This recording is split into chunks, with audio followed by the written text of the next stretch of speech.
Amen,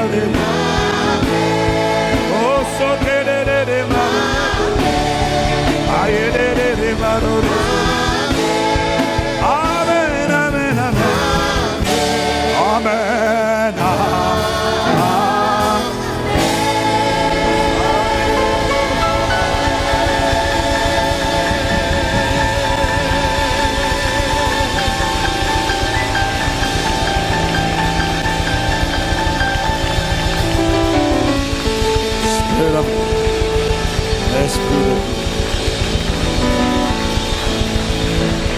Esprit de Jésus, merci pour ta présence au milieu de nous. Instruis-nous, édifie-nous, ramène-nous aux fondamentaux. Rappelle-nous les choses que tu as déjà dites. Envoie ta parole, relève, redresse, fortifie, réveille notre esprit, interpelle. Et accorde-nous la grâce de racheter le temps et de ne plus perdre le temps. Nous te remercions d'avance. Nous comptons sur toi. Nos sources sont en toi. Merci d'avoir commencé, pas fini encore, mais commencé une œuvre. Quand nous voyons la dynamique qu'elle est en train de prendre, nous sommes enthousiastes pour la suite. Nous ne serons pas confus. Nous ne finirons pas dans la confusion. Car lorsqu'on tourne vers toi les regards, Père, on est rayonnant de joie. Le visage ne se couvre pas de honte. La honte que le monde veut mettre sur mon frère, ma soeur à cause de sa condition, nous rejetons et nous la méprisons au nom de Jésus. Nous ne voyons que la gloire et pas la honte. Nous ne voyons que le témoignage et pas la disgrâce. Ce témoignage parlera. Voilà pourquoi je dis, ne te réjouis pas mon sujet, mon ennemi. Ce n'est qu'une question de temps. Ça prendra le temps que ça prendra. Mais on le verra pleinement manifesté. Sa vie sera notre expérience quotidienne. À celui qui a commencé cette belle œuvre, soit louange, honneur et gloire. Dès maintenant et dans toutes les générations. Amen, amen. Amen,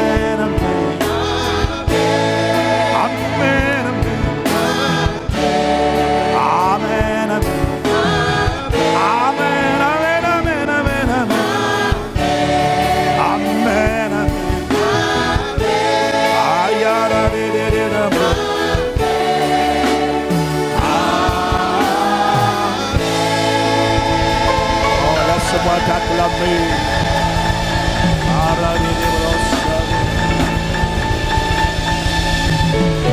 Alléluia.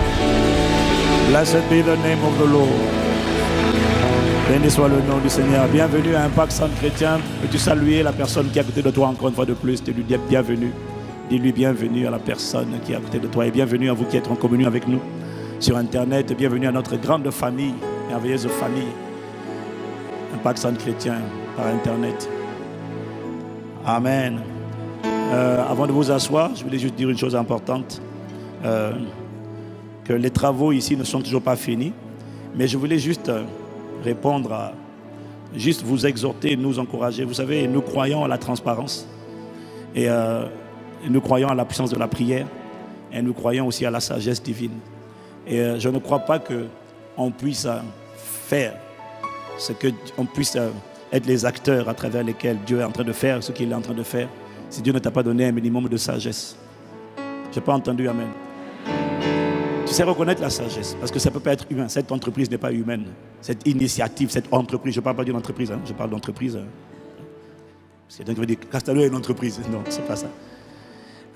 C'est vraiment de Dieu. Et il faut faire confiance à Dieu pour communiquer aussi la sagesse.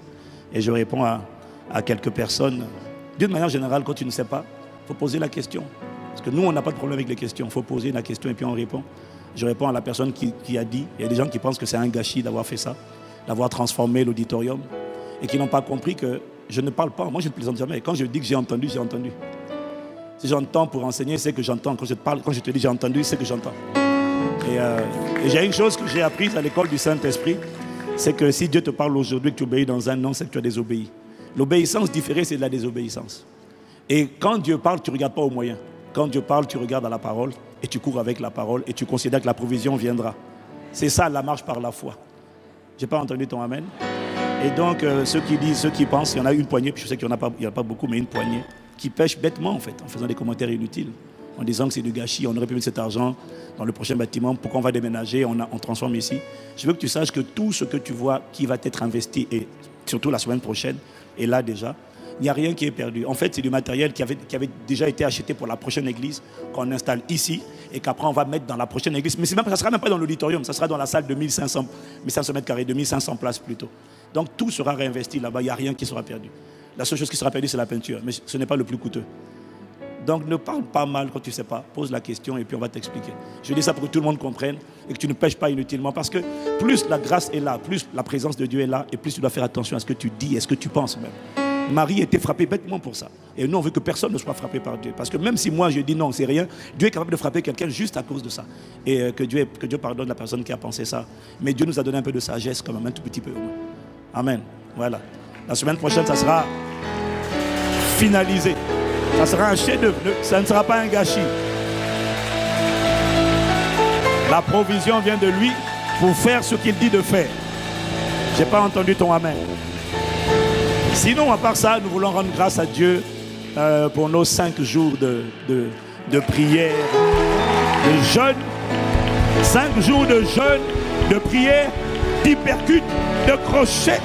Makadele Barobosa. Wow.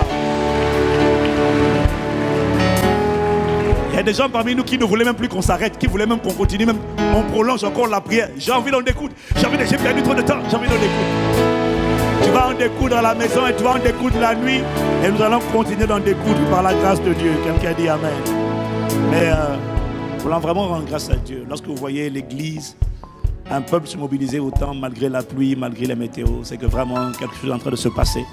Un peuple a soif, un peuple est en train d'être réveillé dans la francophonie.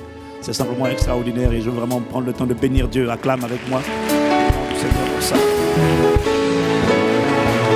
Amen, amen, amen. On va vous asseoir dans sa présence en me disant un bon amen.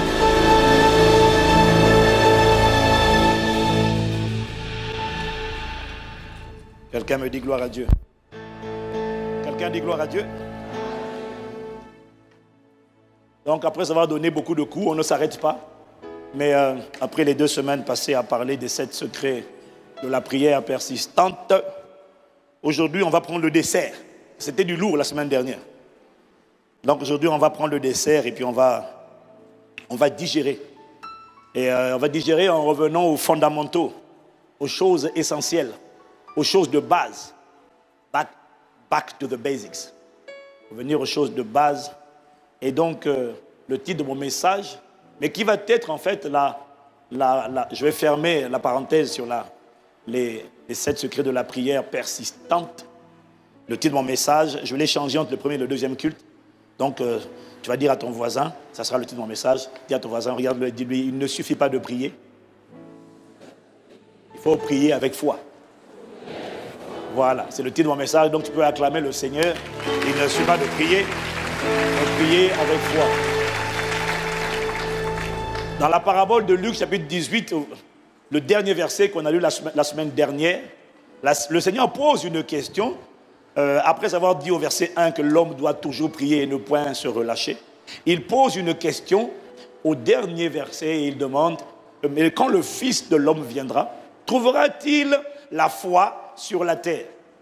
Quand le Fils de l'homme viendra, c'est au verset 8, trouvera-t-il la foi sur la terre? Donc, nous avons déjà admis, nous avons dit que c'est la foi qui permet de prier avec persistance. On ne peut pas prier la prière persistante sans l'ingrédient qu'on appelle la foi.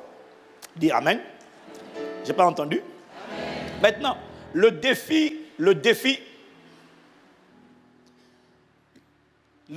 de la foi, c'est que la foi doit toujours être trouvée à l'intérieur de toi. Dis Amen. La foi doit toujours être trouvée à l'intérieur de toi. Avoir eu la foi, il fut un temps, avoir eu la foi par le passé n'est pas suffisant.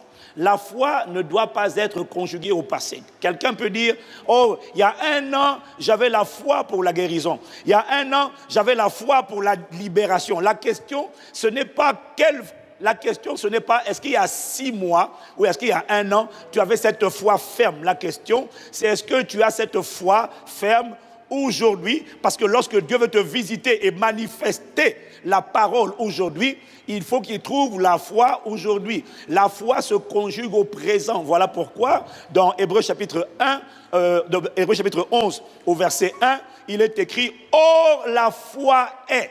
Il n'a pas dit « Or la foi était ». Il n'a pas dit « Or la foi sera ». Il dit « Or la foi est ». Ça veut dire que la foi se conjugue toujours au présent. L'exaucement, la manifestation des paroles auxquelles tu as cru requiert la foi aujourd'hui. Si quelqu'un me suit, qu'il dise Amen.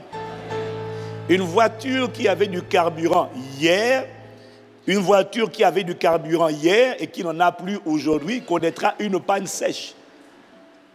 Voilà pourquoi, si tu es un peu sage, si tu as les moyens aussi, tu t'assures qu'il y ait au minimum un peu de carburant dans ta voiture aujourd'hui, afin de pouvoir rouler aujourd'hui. La foi fonctionne de la même manière. La foi doit être trouvée en toi chaque fois que Dieu est sur le point de manifester ce qu'il a dit. Quelqu'un me dit encore Amen? Sans la foi, il est important pour Dieu de comprendre que sans la foi, Dieu ne peut pas considérer ta prière. Ce que je dis a l'air simple, mais tu vas comprendre que quand le Saint-Esprit met à cœur de rappeler quelque chose, même quand ça a l'air simple, ça veut dire que ça va quand même être indispensable et nécessaire pour plus d'une personne. Sans la foi, Dieu n'écoute même pas la prière. C'est comme quelqu'un qui vient à toi et qui fait « Je n'entends pas ». Et tu bouges la langue, « Je n'entends pas ». Quand il n'y a pas la foi, tu parles, mais Dieu n'entend pas ce que tu dis. Pour que la prière soit reçue, il faut qu'elle soit faite avec foi. Je n'ai pas entendu Amen. Pourquoi? Parce que Dieu ne prend pas plaisir à une prière qui n'est pas faite avec foi. Suis-moi, je t'emmène quelque part. Hébreux chapitre 11 au verset 6, version 21. Or, sans la foi, il est impossible d'être agréable à Dieu. Littéralement, il est impossible de lui faire plaisir. Dieu ne prend pas plaisir quand il n'y a pas la foi. Car il faut que celui qui s'approche de lui croit que Dieu existe.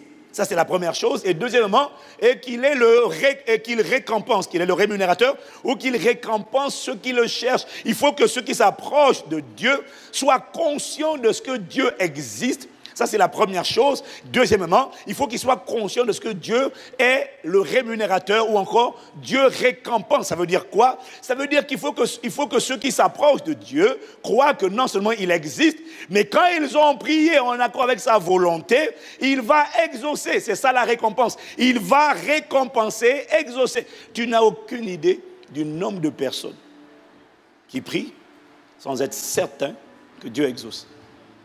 Il y a des gens qui prient comme s'ils postaient une lettre par la foi ou une bouteille à la mer. Si jamais il y a quelqu'un là-haut qui entend, qu'il entende seulement. Tu m'entends là-haut? Si c'est possible, hein, fais seulement quelque chose. Il y a beaucoup de gens qui prient sans foi. Ils n'ont pas la foi, mais ils prient. Et ils espèrent que Dieu va entendre. Quand tu espères que Dieu va entendre, ce n'est pas ça la foi. La foi, ce n'est pas l'espérance que Dieu va entendre. La foi, c'est la certitude que Dieu entend et que Dieu a répondu.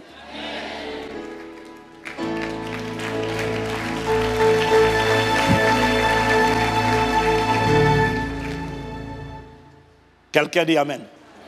C'est une preuve de confiance. Quand tu crois qu'il va le faire, quand tu crois qu'il va le manifester, et que ce n'est qu'une question de temps, tu l'honores.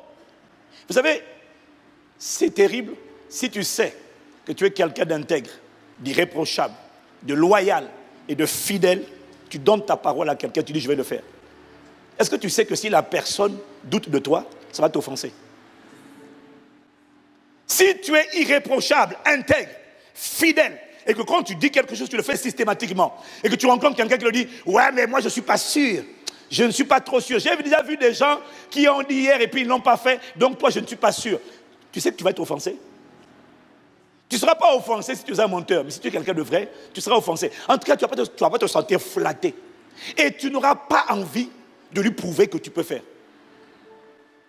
Est-ce que quelqu'un me suit? Est-ce que quelqu'un me suit? Dieu se sent honoré lorsqu'il trouve la foi dans le cœur de quelqu'un. Dieu se sent honoré lorsque tu as la foi. Lorsque tu espères contre toute espérance. Lorsque tu lui dis, je sais que tu vis. Je sais que tu es fidèle. Quel que soit ce qui arrive, je sais que tu es vivant.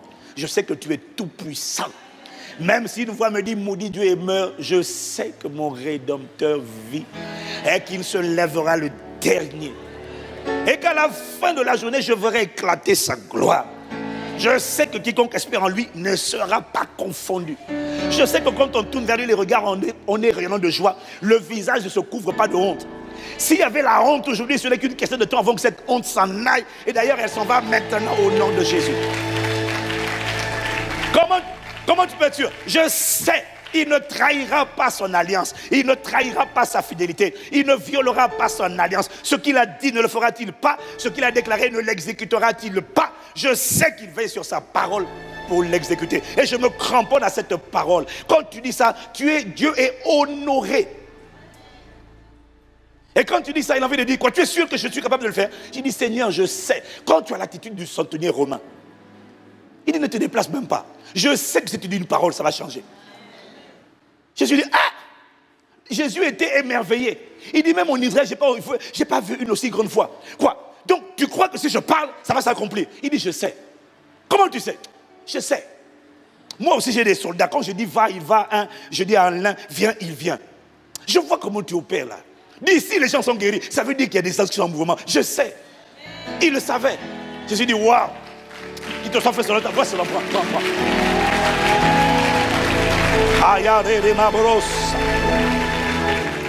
Quelqu'un me dit amen. La foi donne à Dieu l'envie. Parce que la Bible dit, sans la foi, il est impossible de lui être agréable ou encore de lui faire plaisir. Ça veut dire qu'au contraire, la foi lui fait plaisir. La foi dit, tu as vu ça? Tu vois, il croit en moi. Même quand il traverse la vallée de l'ombre de la mort, il continue de croire. Même quand il traverse les grandes eaux, il continue de chanter. Je sais que mon Rédempteur vit. Il est en train de traverser les grandes eaux, mais il dit, je sais que mon Rédempteur vit. Il se lèvera le dernier sur la terre des vivants et je verrai éclater sa gloire. À un moment donné, Dieu dit, mais Dieu, tu vois, la foi provoque Dieu. Que ta foi le provoque au nom de Jésus. Quelqu'un dit amen. Tu vois, il faut comprendre qu'à l'inverse, le doute, l'incrédulité ne challenge pas Dieu. Quand quelqu'un ne croit pas en toi, alors que tu sais que tu es capable de faire ce que tu as dit, quand quelqu'un n'y croit pas, tu n'as pas envie de lui prouver que tu es capable de le faire. Si quand il n'y croit pas, tu le laisses. Je n'ai rien à te prouver. Dieu n'a rien à te prouver. Dieu est content de s'investir, de s'engager quand quelqu'un croit. Quand il ne croit pas, ça te regarde. C'est pour ça qu'à Nazareth, il n'a rien fait. En Nazareth, il n'a rien pu faire. Il voulait faire, il était disposé. Et quand il arrive, il touche un paralytique. Tiens, lève-toi. Et le gars dit, Jésus, on a grandi ici. Tu es le frère de Jacques, de Jude. Je connais tes frères tous. Donc, tu peux me faire marcher? Il va vers un autre. Il va vers un aveugle. Reçois la vue, il veut toucher ses yeux. C'est qui? Le petit Jésus là, avec qui on a connu petit. On dit quoi? Il dit, La Bible ne peut rien faire à cause de leur incrédulité. Mais nous sommes délivrés de l'incrédulité. Au nom de Jésus, quelqu'un me dit amen. Donc, quel est mon point?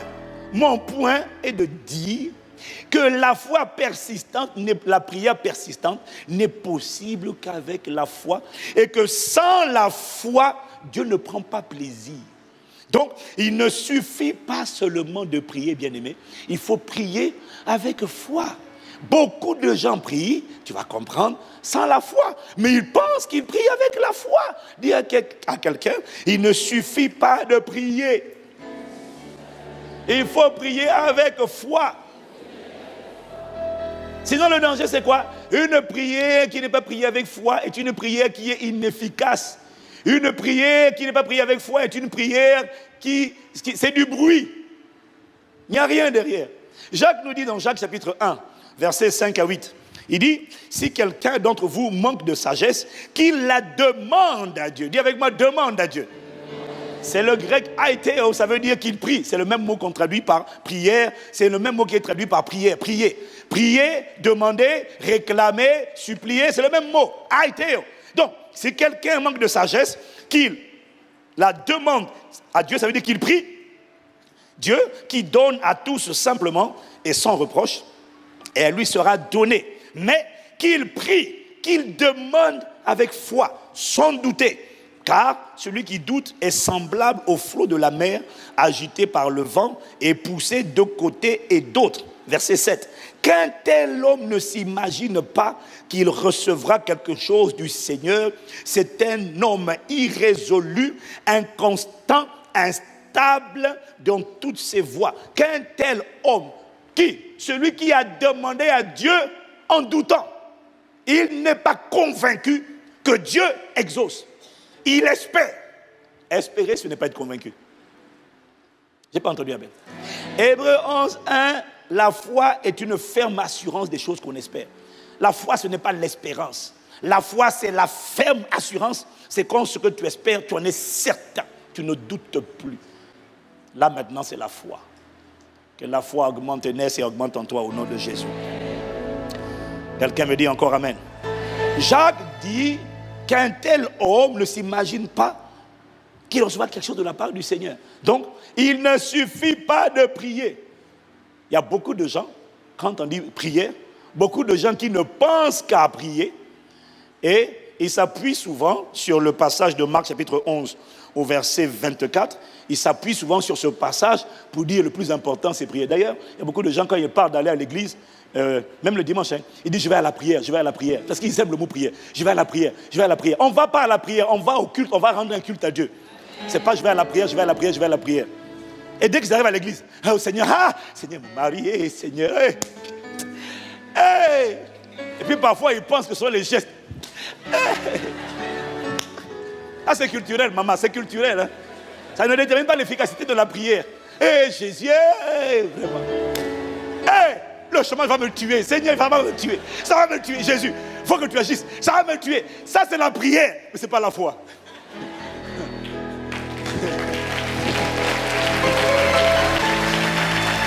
La maladie va me tuer, Seigneur. La maladie là.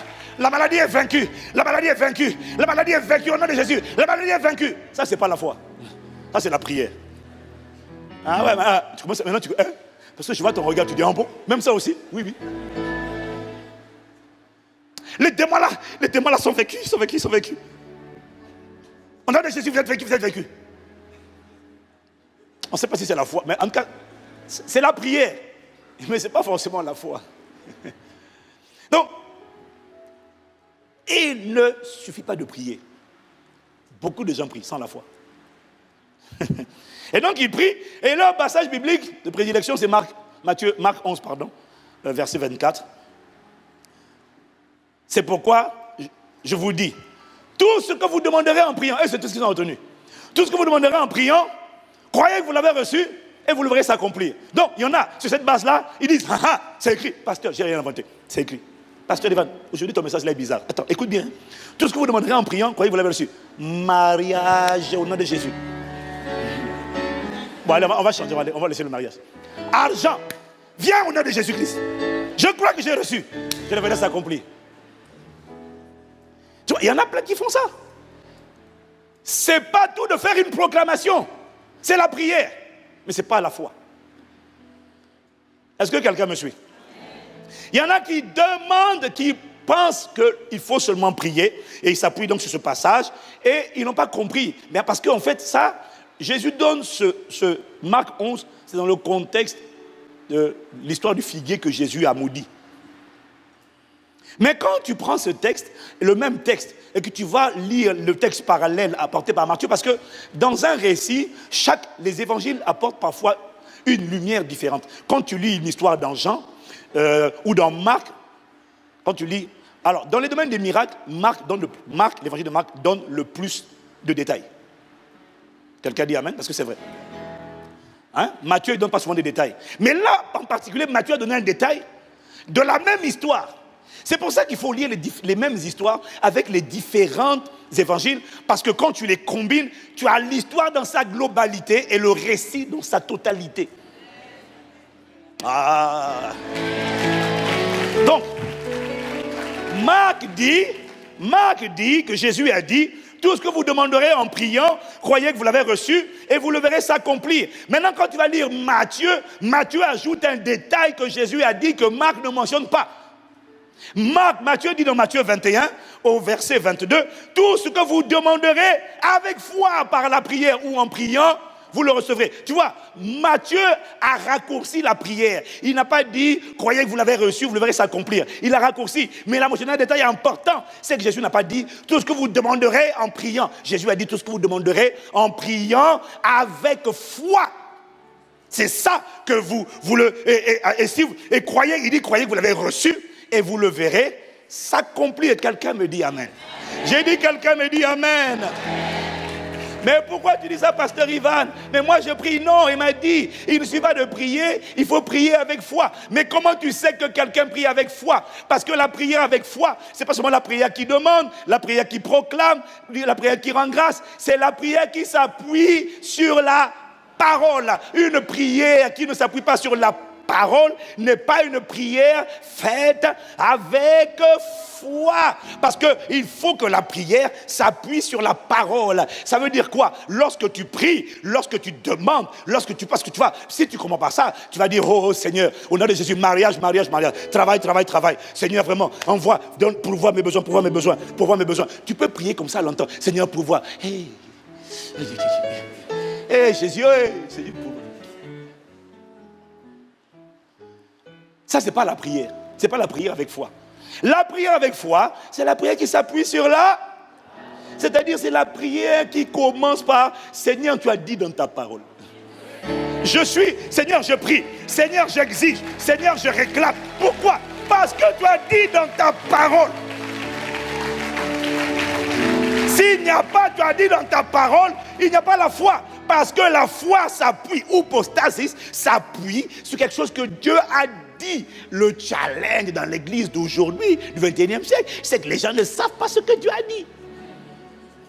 Ils ne connaissent pas la parole. Ils connaissent les chansons de Sinach. Mais ils ne connaissent pas la parole.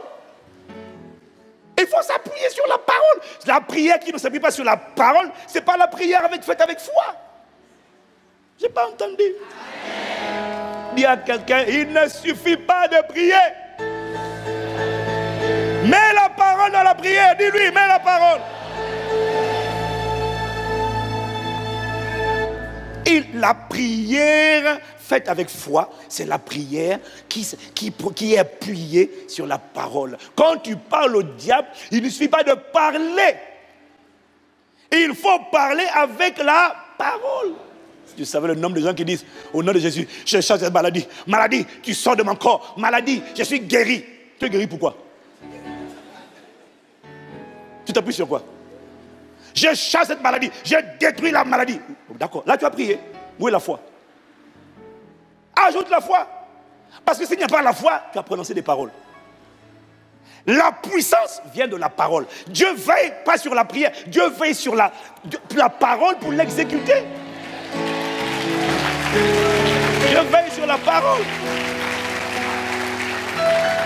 Maladie, je commande ta désintégration. Ça, c'est pas la prière. La prière, c'est pas la prière avec foi. La prière avec foi, c'est maladie, je commande ta désintégration. Car il est écrit, par ces meurtrissures, j'ai été guéri. Ça, c'est number one. Deuxièmement, il est écrit, il n'y a désormais plus aucune condamnation pour ceux qui sont en Christ et qui marchent non selon la chair, mais selon l'esprit. En effet, la loi de l'esprit de vie en Christ Jésus m'a affranchi de la loi du péché et de la mort. Mort, où est ta victoire? Mort, où est ton aiguillon?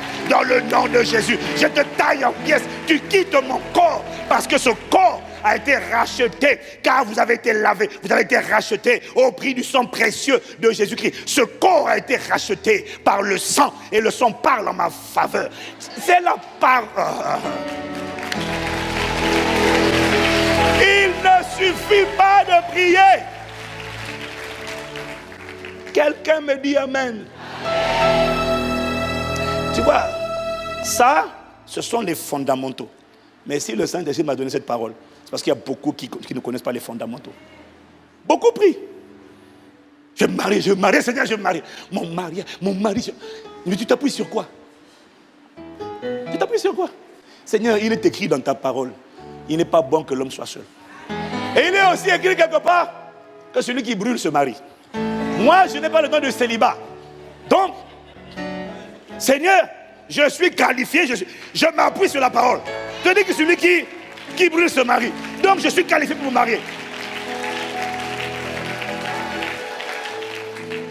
Est-ce que quelqu'un me suit? Dis à quelqu'un, il ne suffit pas de prier. Non. Il ne suffit pas de prier. Il ne suffit pas de demander. Il ne suffit pas de proclamer une chose et de croire seulement que ça va s'accomplir. Non. Il faut que ce que tu crois, ce dont tu crois que ça va s'accomplir, soit basé sur la parole. Si toi tu as prié et tu dis maintenant je crois que j'ai reçu, alors je le verrai s'accomplir. Et que tu n'as pas appui, tu ne t'appuies pas sur une parole que Dieu a donnée, ce n'est pas la foi. C'est un souhait, c'est un espoir, c'est une espérance, mais ce n'est pas la foi. Dieu n'est pas engagé dans l'espérance. Dieu est engagé lorsque la foi est trouvée dans ton cœur et qu'elle tape cette parole serrée, gardée dans ton cœur. Dieu veille sur cette parole-là pour l'exécuter. Quelqu'un dit Amen. Amen. Beaucoup confondent la foi et la pensée positive. Positive, ils espèrent. Ça va aller, ça va aller, ça va aller. Ça va aller, ça va aller, ça va aller. Non. La foi repose sur ce que Dieu a dit. Je n'ai pas entendu ton Amen. On peut prier sans prier les prières de foi. Sans associer la foi. Seigneur, sauve ma famille. Seigneur, sauve mes parents, sauve mes frères et sœurs. Pourquoi? Tu pries comment? Oh Seigneur, sauve mes... Mais qu'est-ce qui te garantit que tu vas sauver ta famille? Mais non, il est obligé de sauver. Pourquoi? Mais non, mais parce que s'ils vont en enfer, c'est pas bien. Oh Seigneur, sauve, je te prie. Sauve, oh, aie compassion, sauve mes parents, sauve mon frère, sauve ma femme, sauve mes enfants, sauve mon mari, Seigneur, pourquoi? Et il y a une fois qu'il demande pourquoi? Oh Seigneur, parce que s'ils ne vont pas se sauver, ils vont aller en enfer, c'est pas bien, vraiment, tu ne peux pas laisser faire ça. Ah, c'est pas la foi. La foi dit Seigneur, sauve-les. Pourquoi? Tu as dit dans ta parole, crois au Seigneur Jésus, tu seras sauvé toi et toute ta famille. Ma famille est éligible pour le salut. Je réclame le salut pour cette famille. Là, tu as prié avec foi. Et Dieu prend cette parole qui est dans ton cœur et il dit, je vais l'exécuter, garde seulement la parole. La veuve dont nous parlions dans la parabole du juge inique, cette femme, la foi s'appuie sur ce que Dieu a dit. Dis-moi Amen. Amen. D'ailleurs, toute prophétie, tout réma que tu dis, que Dieu t'a donné et que tu as gardé dans ton cœur, doit toujours trouver une trace dans la parole qui a été écrite. Le réma vient toujours du logos, de la parole écrite, ça. Il y a des gens qui ont reçu des paroles qui n'étaient pas appuyées sur les Écritures. Quand Dieu te parle, si Dieu te parle, il faut qu'il y ait une inspiration des Écritures.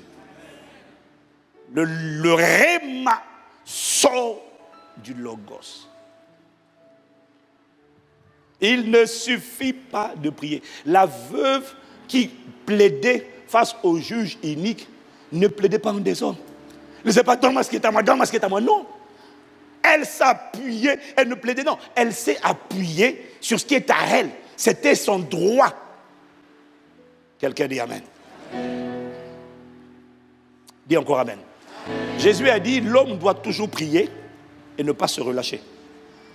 Mais ne pas se relâcher, ça veut dire quoi? Ça veut dire ne pas lâcher. Ne pas lâcher, ça veut dire quoi? Ne pas lâcher, ça veut dire continuer d'attraper. Si on dit ne lâche pas, ça veut dire continue de saisir. Garde une emprise dessus. Ne lâche pas. Saisis-le. Mais saisis quoi? La parole. Donc la prière que Dieu agrée, la prière persistante exige la foi. La prière que Dieu exauce et manifeste exige la foi. Beaucoup, je vous le dis. Mais la question que je te pose, c'est comment peux-tu prier avec foi si tu ne sais pas ce qui est écrit? Comment tu fais? Tu as aidé du nombre de gens, ils ne sont pas capables de citer les versets bibliques. Ils ne savent pas. Donc, quand tu pries, c'est Seigneur agis. Seigneur agis. Sur quelle base j'agis? Agis seulement. Non. Qu'est-ce que j'ai dit? Tu t'appuies sur quoi? Quand tu parles à Satan, Satan ne craint pas tes paroles. Satan craint la parole de Dieu que tu libères. Parce que le feu, ce n'est pas ta parole, ton opinion. Le feu, ce n'est pas ton espérance. Le feu, c'est la parole qui est dans ton cœur et que tu lâches par ta bouche.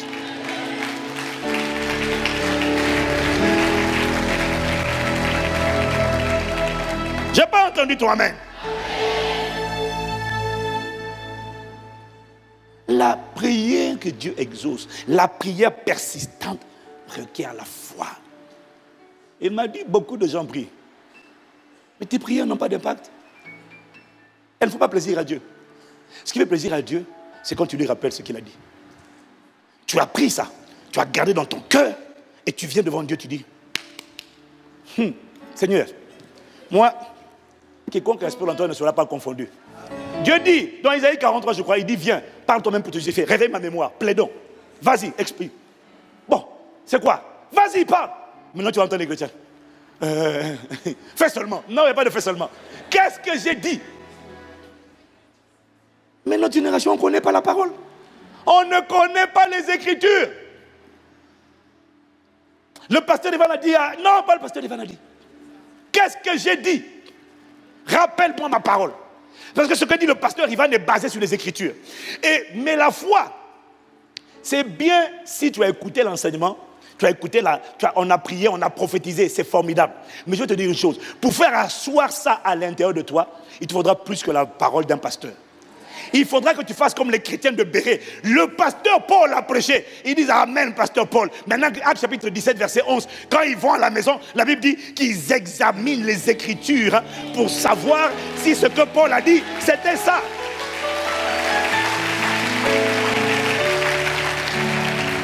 Il doit y avoir une relation de romance et d'intimité, pas entre la parole du pasteur et toi et ton cœur, non, mais entre la parole de Dieu et ton cœur. Tout ce qu'on dit, toi tu vas à la maison, tu ouvres la Bible, ici il a dit tel, il a prophétisé telle chose, il s'est appuyé sur quel verset des Écritures, quelle est la parole sur laquelle il s'est appuyé, et tu prends maintenant cette parole, tu médites sur cette parole, tu sonnes, pasteur Ivan a dit ça, il a dit quiconque espère, car mon Rédempteur vit, et il se lèvera le dernier. Ah, c'est dans Job chapitre 25, et toi-même quand tu vas lire Job comme ça là, il va se passer quelque chose va sortir de ce livre et va rentrer dans ton cœur. C'est ça qu'on appelle la foi.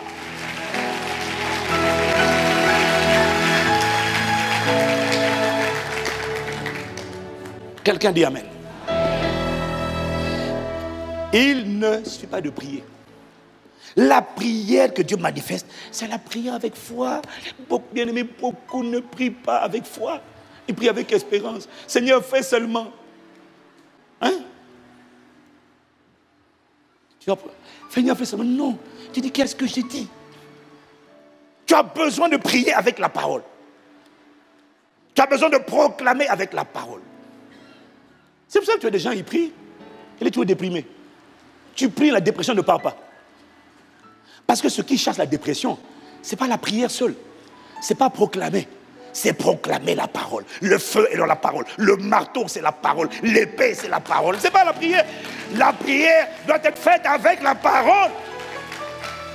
Tu pries et tu te demandes, mais ça fait, tu pries, explique-moi. Tu pries, tu es toujours triste. Tu pries, tu es toujours inquiet. Tu pries, tu as toujours peur. Pourquoi? Parce que tu ne pries pas avec la parole. Quand tu vas prier avec la parole, tu vas proclamer à l'esprit de peur. Tu vois, non? Mais tu dis quoi à l'esprit de peur? Tu dis quoi? Esprit de peur, sors de ma vie au nom de Jésus. Mais quoi d'autre? Jésus a dit, je vous laisse ma paix, je vous donne ma paix. C'est cette paix-là que je prends au nom de Jésus-Christ. Il a dit dans Ésaïe 26, il a dit, à celui qui est ferme dans ses sentiments, tu assures la paix parce qu'il se confie en toi. Je déclare que cette paix est mon partage et que tout ce qui veut me troubler, sort de ma vie au nom de Jésus-Christ. Là, tu dois parler avec la parole. Quelqu'un me dit Amen. Dis à quelqu'un, prie avec la parole. C'est ça la prière de la foi. C'est la prière qui s'appuie sur la parole. La prière qui s'appuie sur les promesses de Dieu. Ce que Dieu a dit, sachant que pour nous qui sommes nés de nouveau, dans la nouvelle alliance, toutes les promesses de Dieu, te dit 2 Corinthiens 1 au verset 20, toutes les promesses de Dieu, ce que Dieu a promis dans l'Ancien Testament, eux, c'était des promesses, c'était conditionnel. Mais depuis que nous sommes en Christ, ma Bible dit que toutes les promesses de Dieu, Dieu a dit déjà oui et amen, c'est fini. Dieu est déjà OK. Il n'y a plus de conditions, il y a juste besoin de la foi. Crois seulement. Quelqu'un me dit amen. Comment tu fais pour prier avec foi si tu ne connais pas les Écritures? Tu ne connais pas les promesses. Dans l'ensemble de ces Écritures, de cette Bible-là, à l'intérieur, il y a des promesses. Il paraît qu'il y a plus de 30 000 versets dans la Bible. Plus de 30 000. Il y en a qui disent 31 000 et quelques, mais bon, on va dire plus de 30 000. Plus de 30 000 versets. Dans ces plus de 30 000 versets, il y a un étudiant en théologie en 1952, à l'époque où la télé était encore, je ne sais même pas si la télé existait déjà, en 52. En tout cas, il n'y avait pas les jeux vidéo, il n'y avait pas l'Internet, il n'y avait pas les réseaux sociaux. Autrement dit, il n'y avait pas toutes les distractions modernes qui captivent les gens et leur font perdre du temps.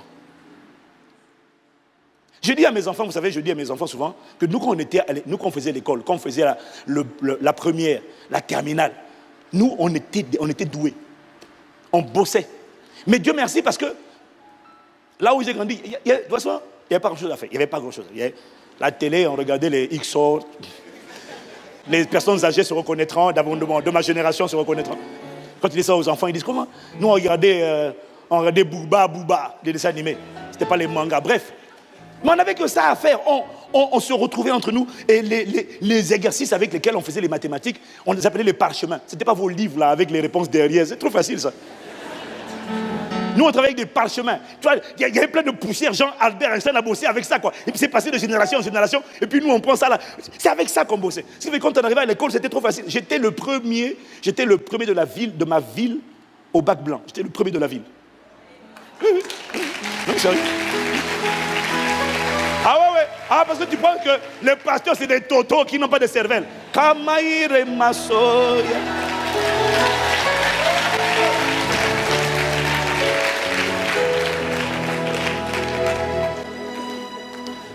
Il n'y avait pas autant de distractions qu'aujourd'hui. Il n'y avait pas autant de séduction qu'aujourd'hui. Donc, en 1952, il y a un monsieur, un Canadien, qui, à sa 27e lecture de la Bible, a décidé de la lire en étudiant, en comptant le nombre de promesses que Dieu fait aux hommes. Sachant que quand Dieu fait une promesse à un homme dans la Bible, il l'a fait à toi. Parce que cette parole est vivante. Tout ce que Dieu dit, promet à quelqu'un, tu l'appliques à toi, parce que Dieu ne fait pas de favoritisme. Ce que Dieu dit pour Jérémie, il le dit pour toi. Quand il dit avant que tu sois formé dans le ventre de ta mère, je te connaissais déjà. Avant que tu ne sois né, je t'avais déjà établi. Quand il dit à Jérémie, je vais sur ma parole pour l'exécuter, il parle à toi et à moi. La Bible dit que tout ce qui a été écrit, bon, je n'ai pas le temps de développer, tout ce qui a été écrit pour notre instruction. Elle est vivante, ça s'applique encore aujourd'hui. Je n'ai pas entendu ton amen. Je n'ai pas entendu ton amen. Donc je disais qu'il a fait, il y a un étudiant canadien qui s'est appliqué à compter le nombre de promesses de Dieu aux hommes. Et il a compté 7487 promesses de Dieu à l'homme. Il a compté 991 promesses des hommes aux hommes. Et il a compté 290 promesses des hommes vers Dieu. Plus de 7400 dans tous les domaines de la vie. Dieu a fait une promesse pour laquelle il a déjà dit, je suis d'accord, amen. Plus de 7400 promesses dans tous les domaines de ta vie. Dieu a une parole. Tout ce que tu as fait, c'est prendre cette parole, serre-la dans ton cœur et cours avec ça. Dans le mariage, le travail, les finances, l'âme, la santé, les relations. Dieu a des promesses dans tous les domaines. Mais comment fais-tu pour prier avec foi si tu ne connais pas les Écritures? Est-ce que quelqu'un me suit? Ce que nous n'avons pas compris, en fait, c'est que c'est nous, c'est toi qui as le devoir de développer ta foi. En fait, Israël, quand ils sont sortis d'Égypte, la génération Moïse, quand ils sont sortis d'Égypte, il y a une chose qu'ils n'ont pas compris. C'est que la responsabilité de Dieu, c'est d'envoyer la parole. La responsabilité du peuple. Quand Dieu a envoyé la parole, il va te tenir responsable de ce que tu fais avec cette parole. Et après, il va venir. Est-ce qu'il y a la foi dans ton cœur ou pas? Mais il va d'abord envoyer la parole. La question, c'est est-ce que tu as attrapé cette parole? Est-ce que tu l'as serrée dans ton cœur? Parce que beaucoup de gens se disent en eux-mêmes, je reconnais que ma foi, tu vois, n'est pas forte. Parce que quand tu as peur, ta foi est petite. Quand tu es complexé, ta foi est petite. Quand tu n'es pas ambitieux, ta foi est petite. Quoi encore? Ta foi se démontre. La foi se révèle par les œuvres. La foi se révèle par le système de pensée. La foi se révèle par la manière de parler. Parce que la foi pense, la foi parle, la foi agit. Quand tu agis toujours petit, tu révèles ta foi. Donc il y a des gens, ils savent qu'honnêtement, ma foi est petite. Le rejet, ça révèle ta foi. Oh non, je ne me sens pas vraiment aimé. Ta foi est petite. Parce que quand la parole va rentrer, s'imprimer dans ton cœur, tu diras, je te loue. De ce que je suis une créature si merveilleuse. Et mon âme, même, je ne fais pas d'effort. Je ne prie pas pour m'aimer. Je ne prie pas pour m'apprécier. Je suis juste conscient, saturé de la parole. Quand on me dit vilain, je dis, oh, je te loue. Je suis une créature si merveilleuse. Oh, même mon âme reconnaît. Mon âme, tu le connais, non? On te dit, Gouroné, tu continues ta route. Mais quand ta foi est petite, les pensées du passé qui ont été imprimées dans ton âme par la chair continuent de te tracasser. Une fois te dit, tu vas pas, ça va être dur pour toi. Prends seulement le plus petit là. Parce que là, trop là, ça va être trop dur pour toi. La vie, prends seulement les miettes, contente-toi. Va pas trop loin, ne vise pas trop loin. Enfin, ça va être compliqué pour toi. Et toi aussi, bon, mais tu vas faire quoi dans la vie? Je vais... Il n'y a pas de problème, mais tu révèles ta foi par la nature de ton ambition. Et là, le silence que tu constates révèle la foi de ton voisin.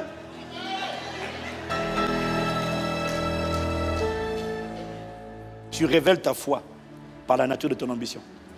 Est-ce que tu as idée du nombre de... Regarde le nombre de gens. Personne ne t'a parlé. Quand tu penses futur, tu prends juste le moins, le plus petit. Enfin, et tu appelles ça l'humilité, la modestie. Non, mais moi, bon, même un petit boulot là, si je gagne 2 000 euros, 3 000 euros, c'est déjà bien. Tu révèles ta foi. Avec quoi? C'est avec ça que tu vas financer l'évangile? C'est avec ça que tu vas mener l'évangile aux extrémités de la terre? C'est avec ça qu'on va faire les œuvres de compassion? C'est avec ça?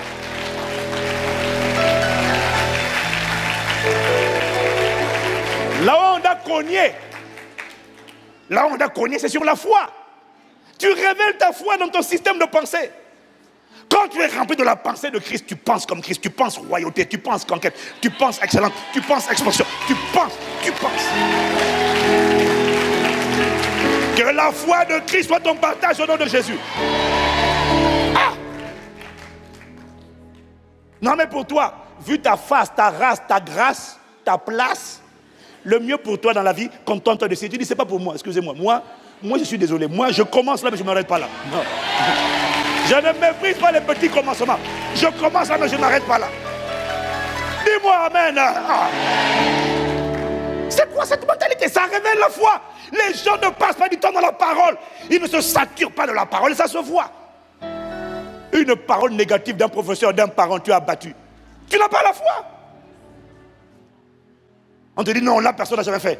Ah, bon, d'accord. Hein? Je serai le premier. Tel il est, tel je suis.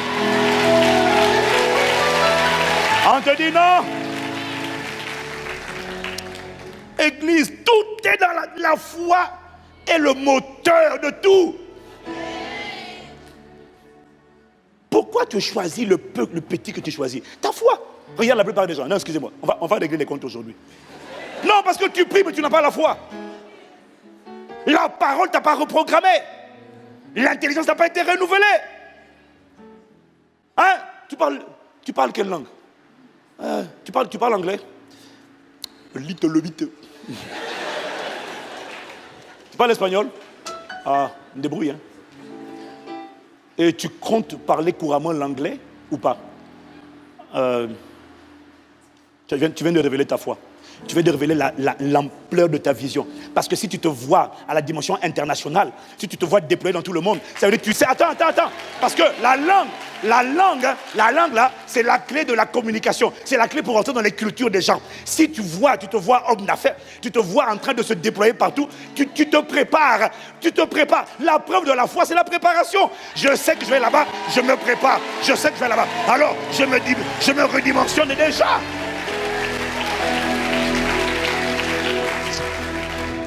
Dis à quelqu'un, il ne suffit pas de prier. Mais la foi. Et la foi se voit. Quelqu'un qui a la foi, on ne peut pas le démonter. Tu as la foi, on va te démonter où? Comment on va t'intimider quand tu es un homme de foi? Tu es rempli de la paix, tu es rempli de la joie, tu es rempli de la douceur, tu es rempli de l'amour, tu es rempli de l'humilité, tu es rempli du courage, tu es rempli d'audace. Même quand tu traverses l'épreuve, même quand ça fait mal, une voix vient te parler.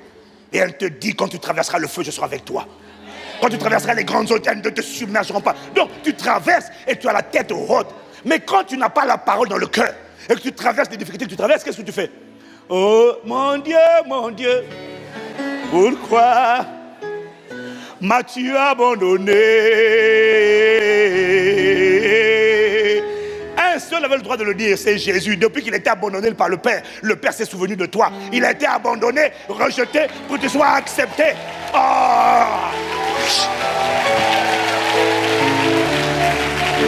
Dis-moi amen.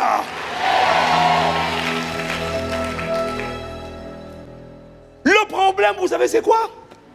On a une génération qui prie sans la foi parce qu'elle n'a pas compris que la responsabilité de Dieu, c'est de te donner la parole. Mais ta responsabilité à toi, c'est de nourrir ta foi et de la développer, de la muscler, de l'étirer. Et les gens ne font pas ça. Tu sais pourquoi? Les gens n'aiment pas faire des efforts. Alors ils donnent des excuses. Je reconnais que ma foi est petite. Parce que le domaine dans lequel tu commences, tu chancelles, c'est un domaine dans lequel ta foi est insignifiante. Tu as la mesure de foi qui permet de croire en Jésus le Sauveur, mais tu n'as pas la foi qui permet de dominer, de régner, de triompher. Que cette foi vienne à toi au nom de Jésus.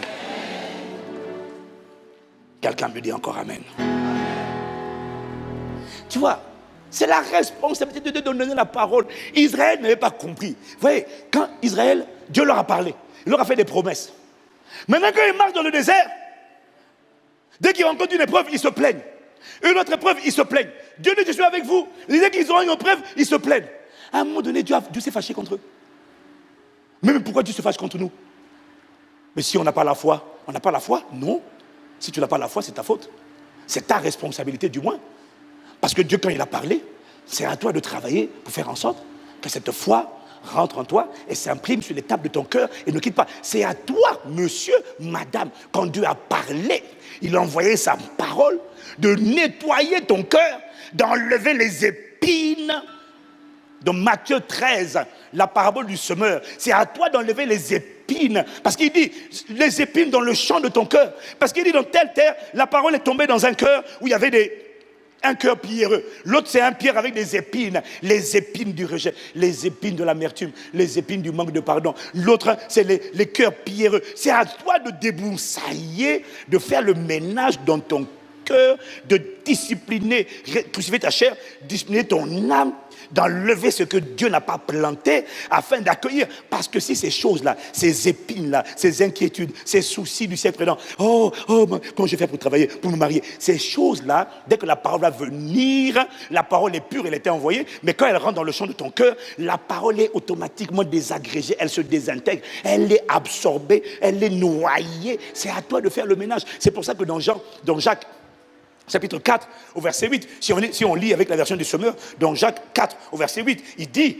approchez-vous de Dieu et il s'approchera de vous, nettoyez vos mains pécheurs et purifiez vos cœurs, vous qui avez le cœur partagé, purifiez ces cœurs, purifiez. C'est à toi de le faire, de faire la place pour que la foi s'installe. Mais comment on fait ça? 3 choses et je finis. Comment on fait ça? 3 choses. La première chose qu'on n'a pas compris, c'est que en fait, pour asseoir la foi en toi, dis à quelqu'un, c'est ta responsabilité. Tu vas devoir aimer le mot qu'on appelle tu vas devoir faire un effort. Alors, on va Hébreux 4, verset 11.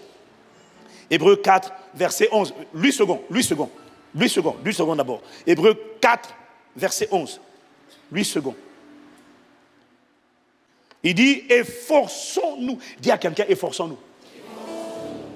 Le contexte, gardez le passage à l'écran. Le contexte de ce texte-là, c'est Dieu, l'auteur de l'Épître aux Hébreux, est en train d'expliquer au peuple d'Israël, il est en train d'expliquer à ceux qui ont accepté Jésus, que Dieu voulait faire entrer Israël dans un lieu de repos, appelé Canaan, mais que la Bible dit, la parole qui leur fut annoncée ne trouvait pas la foi chez ceux qui entendirent. Et donc Dieu a fixé un nouveau jour, ça c'est ce qu'il dit dans les versets précédents.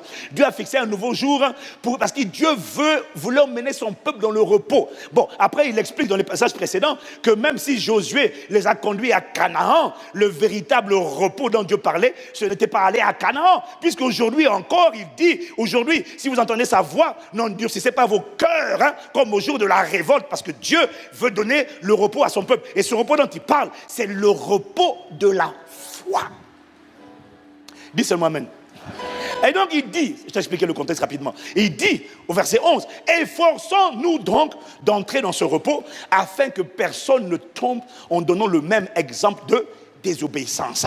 Il est en train de dire quoi? Il est en train de dire, en fait la vérité c'est que le mot efforçons-nous n'est pas approprié parce que le mot grec parle plus de diligence, de faire vite.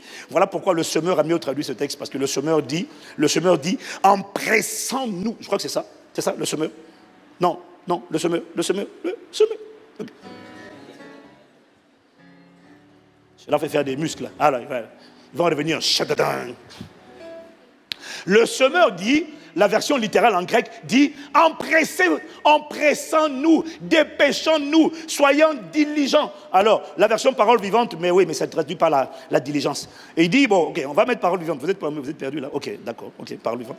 Mettons donc tout en œuvre pour trouver ce repos et pour y rentrer, veillant à ce que personne n'en manque l'entrée et ne tombe comme les Israélites d'alors dans l'incrédulité et la désobéissance. Qu'est-ce qu'il est en train de dire? Il est en train de dire, le semeur, empressons-nous. Dis à quelqu'un, empressons-nous. Ça veut dire, fais vite. Dès que Dieu a parlé, fais vite. Dépêche-toi, dès que Dieu a parlé, de prendre cette parole, de travailler avec cette parole et d'imprimer la foi en toi, parce que c'est toi qui Dieu envoie, c'est à toi de réceptionner. Il faut faire ça vite. Dis Amen. Dis Amen. Première chose. La deuxième chose, 1 Thessaloniciens 1, verset 3. 1 Thessaloniciens 1, verset 3. Je vais te montrer 3 choses avec la foi. 3 choses avec la foi. On a la mesure de foi, mais il faut développer cette foi. Il faut la développer. Tu vas comprendre le challenge de notre génération. Paul dit, nous rappelant sans cesse l'œuvre de votre foi. Dis avec moi, l'œuvre de votre foi. Il dit l'œuvre de votre foi, le travail de votre charité et la fermeté de votre espérance. Il est en train de parler, il parle aux Thessaloniciens. Si tu lis le contexte, les versets précédents, il est en train de louer les Thessaloniciens de ce que leur foi s'est répandue dans le monde entier, de manière qu'on n'a même pas besoin d'en parler. On parle de leur foi partout. Les Thessaloniciens, les gens parlent de votre foi partout. Mais comment? Des gens qui étaient bébés spirituels, on parle de leur foi. Qu'est-ce qui s'est passé? Leur foi est répandue. Ça veut dire que leur foi n'est plus restée une foi de bébé. Leur foi est répandue, ça veut dire que c'est devenu une foi qui inspire le respect, le témoignage. Mais comment cette foi, on est arrivé à inspirer la crédibilité, le respect? C'est simple, hein? Il parle de l'œuvre. Le mot œuvre, c'est le mot ergon qui est traduit par effort ou labeur. Ça veut dire quoi? Ça veut dire que la foi, si tu veux prier avec foi, la foi ne vient pas à toi automatiquement. C'est ce que toi tu ne comprends pas. Tu dois travailler. Tu dois faire un effort. La vérité, c'est que tout ce qui ne fait pas partie de tes habitudes d'enfance, quand tu vas vouloir le faire, ça va nécessiter un effort. Le problème, vous savez, c'est quoi? On ne fait pas d'efforts. Ce qui est terrible, c'est que tu fais des efforts pour réviser tes notes à l'école. Tu fais des efforts pour préparer tes dossiers pour le travail, mais tu ne fais pas d'efforts. C'est-à-dire que tu es prêt à accepter le mot labeur, accepter le mot souffrance, accepter le mot effort pour les choses de ce monde, mais pas pour ta foi. La foi ne rentre pas comme ça. Ça exige un labeur, un effort. Ou passer du temps dans la parole, en train de prier dans la parole. Pendant que tu pries, tu lis la parole. Ça nécessite de passer du temps à écouter la parole. Et quand tu vas écouter, tu vas à la maison et tu vas réfléchir sur ce que tu as écouté. Non, mais tu le fais pour l'école, tu le fais pour les examens, tu le fais pour le travail, mais tu ne le fais pas pour ton esprit, alors que la foi t'amènera plus loin que tous tes diplômes réunis.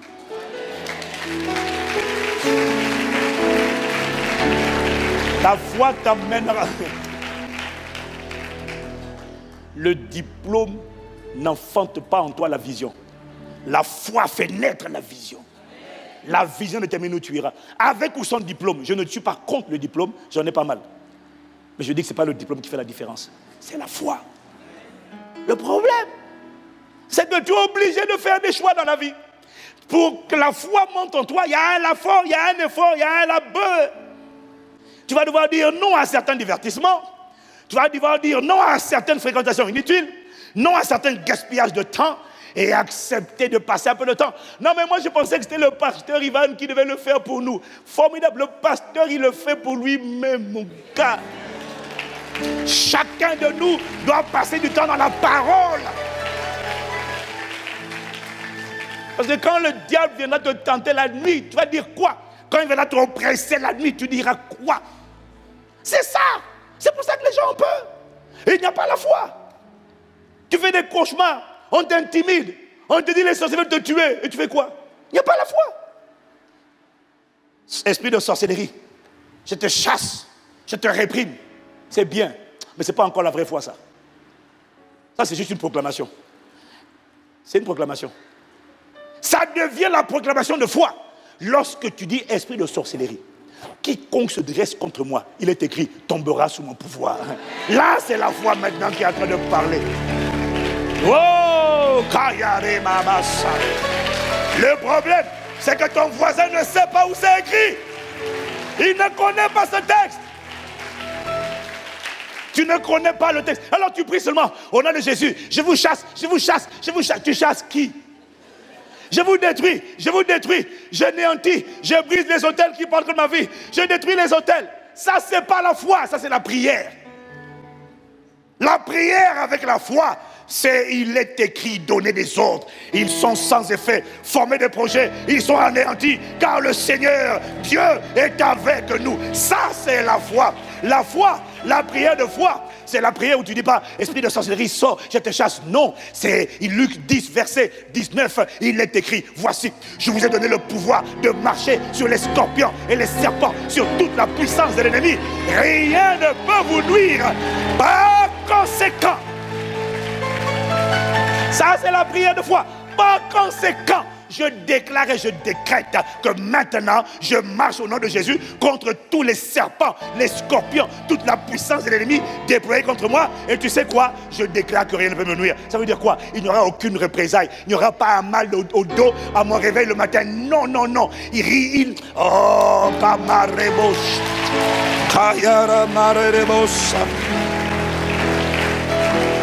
Dis à quelqu'un, prie avec foi. Ouais, c'est ça. Tu me regardes bizarrement parce que toi, c'est de toi qu'il parlait. C'est de toi que cet esprit me parlait. Non, tu pries, tu proclames, il n'y a pas la parole. Hein? C'est la parole qui a le pouvoir. Tu te lèves la nuit. Je fais cauchemar. Non, il est écrit. Quand je me coucherai, je serai sans crainte. Quand je serai couché, mon sommeil sera doux. Qui a perturbé mon sommeil? C'est comme toi que je viens au nom de Jésus. Je ferme les portes, je viens. Mais tu ne peux pas dire au nom de Jésus, je te taille en pièces. Mais sur quelle parole? Quel commandement, quelle parole l'ennemi a-t-il transgressé?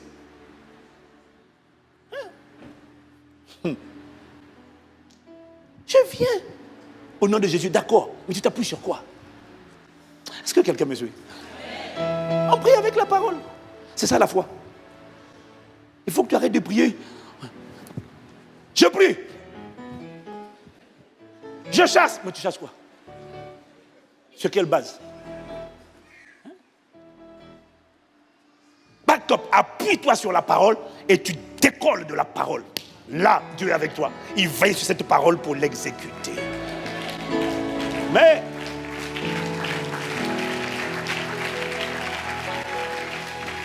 Paul parle de l'œuvre de votre foi, le labeur de votre foi. La foi ne naît pas comme ça. Il y a un labeur, il y a un effort. Ça va. C'est la souffrance, c'est juste l'âme. C'est juste quitter une mauvaise habitude et asseoir une nouvelle habitude. C'est de méditer la parole. Ah mais j'aime pas trop ça. Je ne suis pas habitué, moi non plus. Non, personne n'est habitué. Mais à force de le faire, tu passes du temps dans la parole. Et quand tu lis la Bible, tu pries en langue.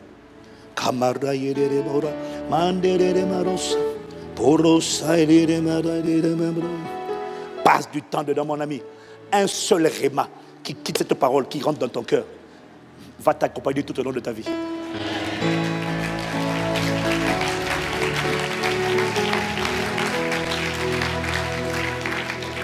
Dis Amen. Notre génération connaît trop de chansons, trop de choses futiles. Il n'y a pas la parole. Et le problème, c'est que les gens ne veulent pas faire d'efforts. Ils n'ont pas décidé de combattre leurs mauvaises habitudes. Je dois aimer la parole. Tu n'as pas compris? Mon esprit, mon âme n'est pas habituée. Mais mon esprit a besoin de cette parole. Mon âme doit aimer. Ce n'est pas parce que tu es pasteur, non. C'est parce que tu as un cheminement, tu as une destinée, tu as une vie, tu as un couloir que tu dois emprunter. Je te garantis que dans ce couloir-là, il a dit, mon juste devra vivre par la foi. Tu en auras besoin tous les jours. Et tu auras besoin d'être bombardé, d'être équipé de toutes les paroles de Dieu, des 7000, peut-être pas les 7400 promesses par cœur. Mais il faut que dans ces 7400 promesses, tu aies suffisamment de grenades. J'ai des grenades pour la famille, j'ai des grenades pour l'éducation des enfants, j'ai des grenades. Je suis chargé à bloc. Et puis je marche avec cette parole-là. Je suis chargé et je marche dans la vie avec la conscience de cette parole. C'est personnel. Mais il faut un effort. J'ai dit, mais c'est parce que toi tu es pasteur. Tous les versets bibliques que je connais aujourd'hui, à 99%, je les connaissais 2 ans après ma nouvelle naissance. Je n'étais pas pasteur, j'étais frère Ivan. Je les connaissais. Il y en a même avec le temps, j'ai oublié. À l'époque, je te citais plein de versets, ça sortait comme ça. Ça veut dire quoi? Ah, mais comment tu as fait? Ah, bah écoute, c'est sûr que pendant la pause midi, quand on était en jeûne et prière, moi je me retirais seul dans mon coin. Dieu merci, je n'avais pas Facebook, je n'avais pas WhatsApp, je n'avais pas les réseaux sociaux. J'avais ma Bible. Je m'isolais dans un coin et je lisais. Je lisais. J'étais pas, non, j'étais frère, comme toi. Je lisais. Et cette fois, cette parole a commencé à construire une vision, une assurance, une audace, une ténacité, un courage. T'es devenu quelqu'un impossible à arrêter, à intimider, à impressionner.